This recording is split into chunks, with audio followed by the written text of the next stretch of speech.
Hello everyone, it's Dan, and on today's edition of Partial Recall, I'm going to take a movie from my DVD shelf and try and remember what it was about. Today's movie is Legends of the Fall, which I think I've seen twice. Maybe. All I really remember is that Brad Pitt and Aidan Quinn are brothers. Anthony Hopkins is their dad, I'm pretty sure. And I want to say Aidan Quinn was like a banker.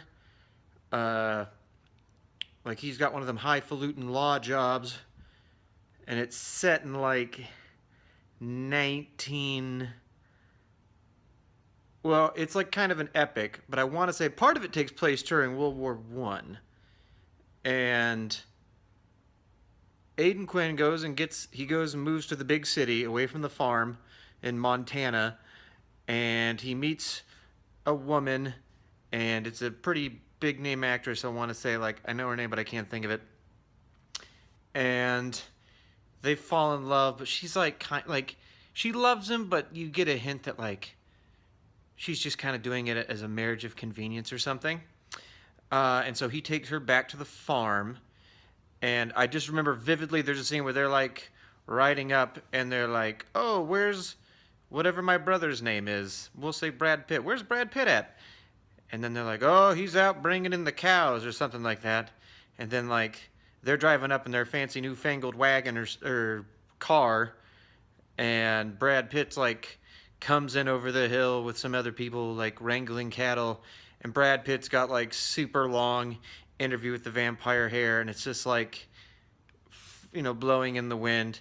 And I want to say there's a moment where Aidan Quinn's wife is like, oh, like overcome with like, oh boy, you didn't mention your brother was so pretty, sort of thing. She doesn't say that, of course, but it's all going on. You can see it in her eyes. And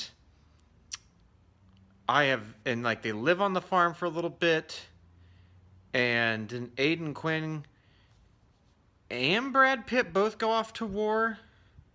And like I want to say, unless I'm blending this with another movie, there is a scene where they might have a third brother. I think they have like a third brother. I think there's three brothers and there's a third brother. So they all enlist in the military for World War One. And there's definitely a scene where like the baby brother gets like caught in barbed wire and shot up, and Brad Pitt's like helpless to watch and like runs up and tries to pull him out of the wire, but he dies in his arms. And they come home and they're all sad because the favorite son is dead, or the baby son is dead. And Anthony Hopkins is like has a stroke and he can't talk anymore. And Aidan Quinn gets like involved with some bad types, and he gets shot up in a car. Like he gets like he gets stopped on the side of the road and he gets whacked by the mob or something. But it actually kind of works out, I want to say, because Brad Pitt had already been having an affair with his wife, I'm pretty sure, and Aidan Quinn kind of knew, and it caused this giant falling out between them. So I believe it ends with Aidan Quinn dying, Brad Pitt and wife living on the farm with Anthony Hopkins, who's had a stroke and can only write on like a chalkboard. And so it's like, oh, this family was so happy, and now they're dead. Or like they're really sad. Most of them are dead. And I think that is how Legends of the Fall goes.